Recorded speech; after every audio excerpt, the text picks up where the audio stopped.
My YouTube channel Kanhaiya classes. जी हाँ, इस वीडियो में हम आपको बताएंगे कि द्विबीजपत्री भ्रूण का विकास कैसे होता है। हम आपको इस वीडियो में चित्र के माध्यम से समझाएंगे। इसके बाद हम आपको बताएंगे कि आप द्विबीजपत्री भ्रूण का विकास इसके विषय में आप कैसे लिखेंगे, हम आपको लिखकर भी बताएंगे।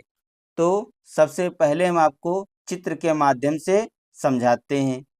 तो इसके पिछले वीडियो में हमने आपको दोहरा निषेचन के विषय में पढ़ाया था। उसमें हमने आपको बताया था कि एक नर युग्मक एक अंड कोशिका के साथ संलयित होता है, तब युग्मनज का निर्माण होता है, वह द्विगुणित होता है। और जब दूसरा नर युग्मक दो ध्रुवीय कोशिकाओं के साथ संलयित होता है, तब भ्रूणपोष का निर्माण होता है, वो त्रिगुणित होता है। तो यहाँ पर देखिए चित्र में ये त्रिगुणित है, यानी कि इंडोस्पर्म, ये भ्रूणपोष है। जो ये भ्रूणपोष है, यह भ्रूण को पोषण प्रदान करता है। तो जो ये युग्मनज है यानी कि जाइगोट है, ये द्विगुणित होता है और ये शुरुआत में अपना आकार में बढ़कर चारों ओर क्या करता है, सेलुलोज की एक भित्ति का निर्माण करता है। इसके बाद जब इसका सूत्री विभाजन होता है, तब यह दो कोशिकाओं में विभाजित हो जाता है। ऊपर वाले भाग को बोलते हैं टर्मिनल सेल और जो नीचे वाला भाग होता है इसे बोलते हैं बेसल सेल। टर्मिनल सेल को भ्रूणी कोशिका कहते हैं और बेसल सेल को निलंबक कोशिका कहते हैं। जब इसका फिर से सूत्री विभाजन होता है, तब दो भ्रूणी कोशिका और दो निलंबक कोशिका का निर्माण होता है और इसका आकार लगभग टी के आकार का होता है। फिर इसका पुनः जब सूत्री विभाजन होता है, तब चार भ्रूणी कोशिका का निर्माण होता है और जो निलंबक कोशिका होती है वह लगभग कह सकते हैं 6 से 10 लंबी सूत्राधार रचना बनती है। इसके बाद जब इसका पुनः सूत्री विभाजन होता है, तब यह 8 भ्रूणी कोशिका में विभाजित होती है। जो बाहर की 4 कोशिकाएं होती हैं इसे बोलते हैं एपी बेसल सेल और जो बीच की कोशिकाएं 4 होती हैं इसे बोलते हैं हाइपोबेसल सेल। इसके बाद इसका पुनः जब समसूत्री विभाजन होता है, तब यह 16 कोशिकाओं में विभाजित हो जाता है। इसके बाद ये धीरे धीरे वृद्धि करता है। वृद्धि जब करता है तो ये लगभग हृदय के आकार का हो जाता है और जैसे इसका बीच वाला भाग है इसे बोलते हैं पेरिबलम। जब ये धीरे धीरे वृद्धि करता है, तब बाद में क्या होता है, जो इसके बीज पत्र होते हैं बड़े होकर मुड़ जाते हैं और जो परिपक्व द्विबीजपत्री भ्रूण होते हैं वो दो बीज पत्र होते हैं।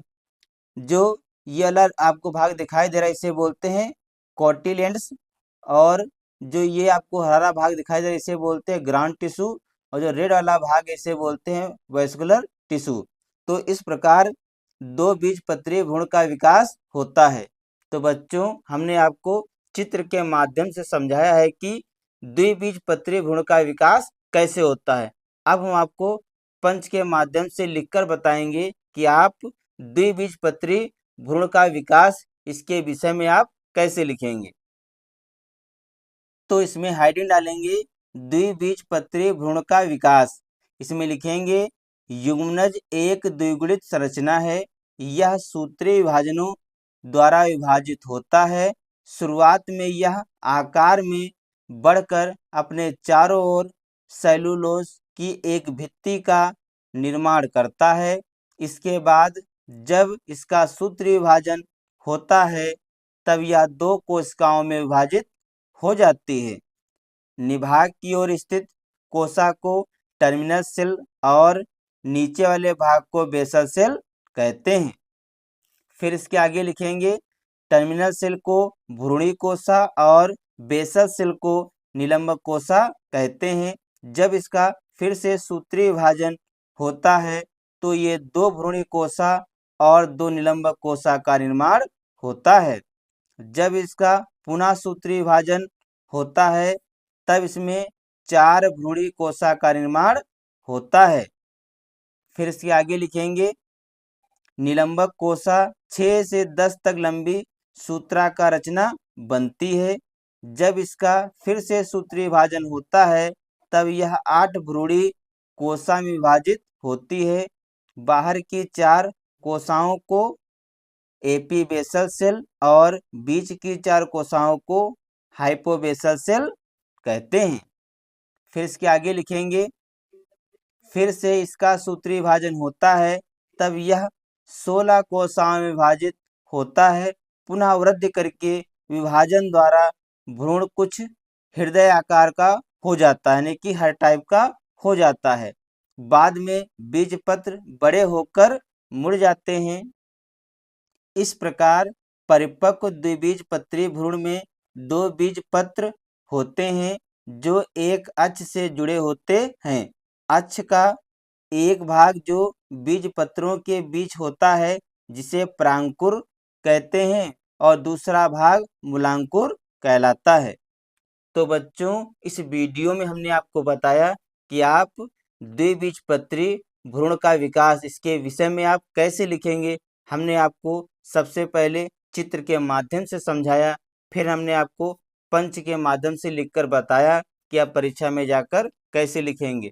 तो बच्चों, आज के वीडियो में इतना ही। मिलते हैं अगले वीडियो में नए टॉपिक के साथ। तब तक के लिए जय हिंद, जय भारत।